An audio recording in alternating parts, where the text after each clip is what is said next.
Hello, friends of faith. Today I am wearing my sandals. I tried to go down the levee this morning, and after the heavy rains, it was mud. So my shoes are caked with mud, and I've been told by my family that this is a fashion disaster to wear sandals with socks, and that only people from the Northwest would ever do that. Uh, but originally, I'm from the Northwest, so why not? Um, the uh, the password on our internet at our house is called Shoes Off 72. So now you know my password in case you want to drive by and use it anytime.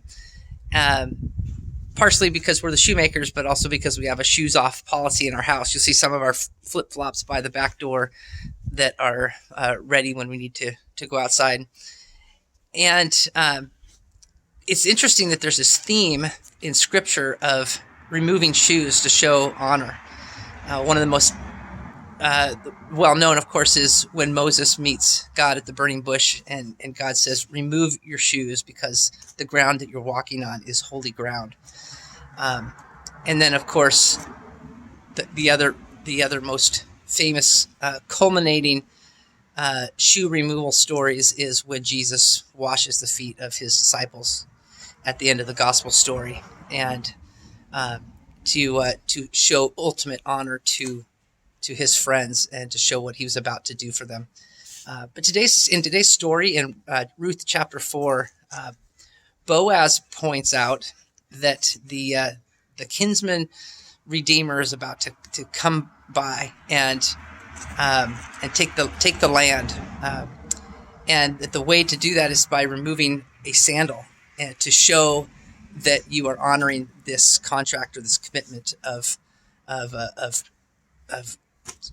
giving land, and Ruth in this story comes with this land, and the original one that had the opportunity refused it, and Boaz then takes that opportunity. And it's interesting that they point out in the story of Ruth that that's the custom, that you remove a sandal to show that you're honoring this commitment.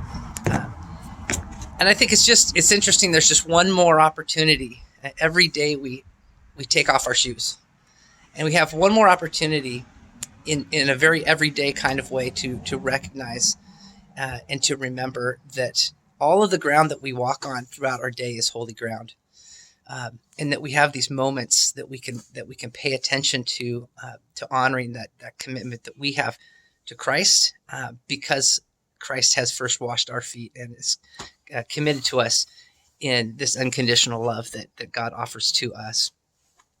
I was thinking about my daughter Amelia when she first learned to be an acolyte and to walk forward to light the candles. Someone had either taught her or she just instinctively did this, but she would take a step and pause, take a step and pause, take a step and pause, all the way down the aisle, almost as if to say each step there was another opportunity to pause and to pray and to honor that job she was doing. And it was very sweet, and it took a long time, but I wonder if we lived our days in a similar kind of way, where everything we do, we stop, we take a pause, in a sense, remove our shoes, honor what God is doing in our lives, and take these opportunities at very ordinary points each day to recognize what God's doing in our lives. We can do that through through prayer, through Scripture, and through our times of worship. This time of Lent is a great time to practice sort of everyday moments of honor, and recognizing what God has done for us, recognizing God's power and majesty in our lives. So I hope that is helpful. Hopefully that as we think of shoes in these coming weeks, and the times that we remove our shoes, that we can pause, take a step, and just and offer a prayer of thanks to God. Have a great day today.